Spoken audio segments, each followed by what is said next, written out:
हरे कृष्ण.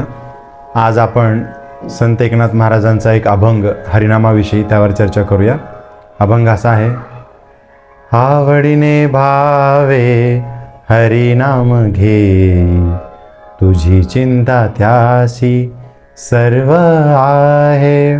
ते पुढे म्हणतात, नको खेद करू कोणत्या गोष्टीचा, पती लक्ष्मीचा जाणत असे, सकळ जीवांचा करीतो सांभाळ, तुझं मुख लिहिलं ऐसे नाही, जैसी स्थिती आहे तैशा परी राहे, कौतुक तू पाहे संचिताचे, एका जनार्दनी भोग प्रारब्धाचा, हरिविण ज्याचा नाश. यामध्ये 3 गोष्टी सांगण्यात आलेल्या आहेत की बाबा तू चिंता करू नको, तुला कौतुकानं पाहायचं आहे, आणि हरिविण ज्याचा नाश नाही, म्हणजे कर्माचा जर नाश करायचा असेल तर हरी मात्र एक आश्रय आहे.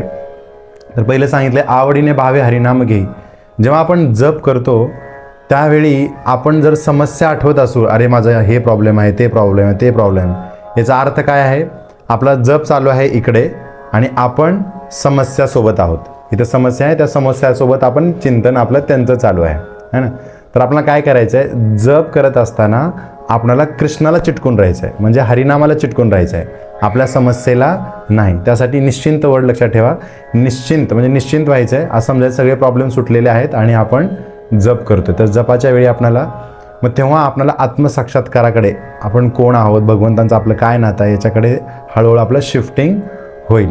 त्यानंतर म्हणजे नको खेद करू कोणत्या गोष्टीचा, पती लक्ष्मीचा जाणत असे. चिंता का करायची नाही आहे, कारण जो लक्ष्मीपती आहे, जो सर्वज्ञ आहे, त्याला सर्व काही माहीत आहे.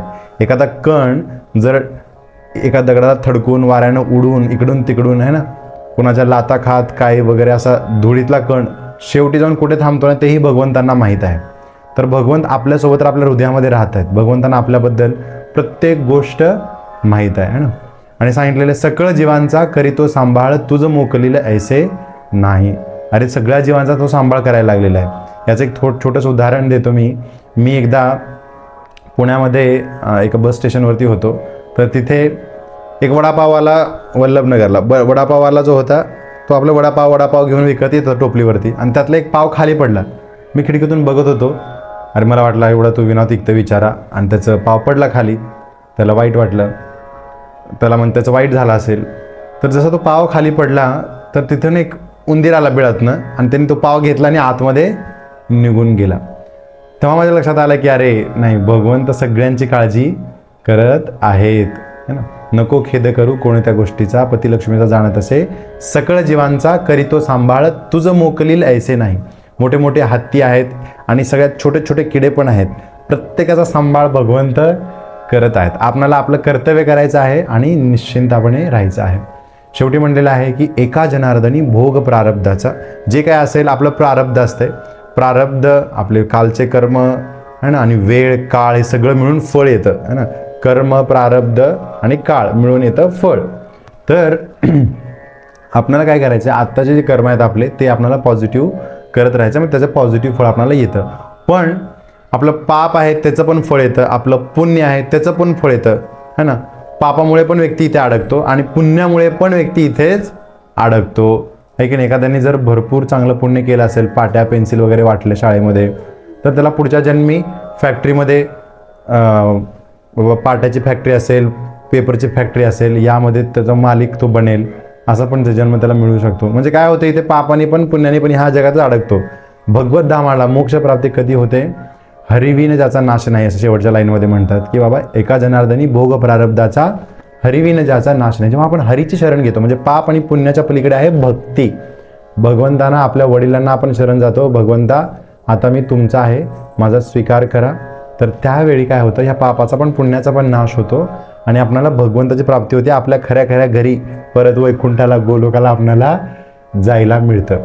तर हरिविण, तर हरी एक असा उपाय आहे, ज्यांना जर आपल्या कर्मांचा नाशच करायचा असेल तर हा सोपा उपाय आहे की बाबा. होतं काय बघा, जेव्हा आपण हरीची भक्ती करतो त्यावेळी काय होतं की जर आपल्या कर्मात लिहिलं असेल एखादा मोठा दगड तुम्हाला येऊन लागणार आहे जोरात, तर त्या ठिकाणी एक छोटासा खडा आपल्याला लागतो आणि त्या कर्माची जी क्वांटिटी आहे ना, ते भगवंत काय करतात, कमी करतात. ते नियमामध्ये फॉलो पण होतं. कृष्ण कसे आहेत की सगळे नियम तोडून सगळे नियम फॉलो करू शकतात. हे प्रिन्सिपल ज्याला समजलं त्याला समजलं. ते सगळे नियम तोडू बी शकतात आणि त्याचबरोबर सगळे नियमामध्ये ते बसवू पण शकतात, आहे की नाही. हिरण्यकशिपूचं उदाहरण तुम्हाला माहीतच असेल.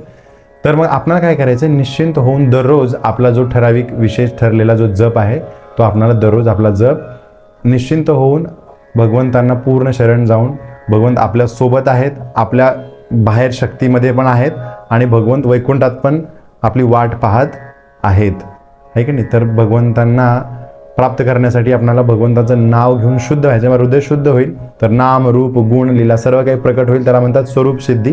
हे आपल्याला प्राप्त करायचं आहे.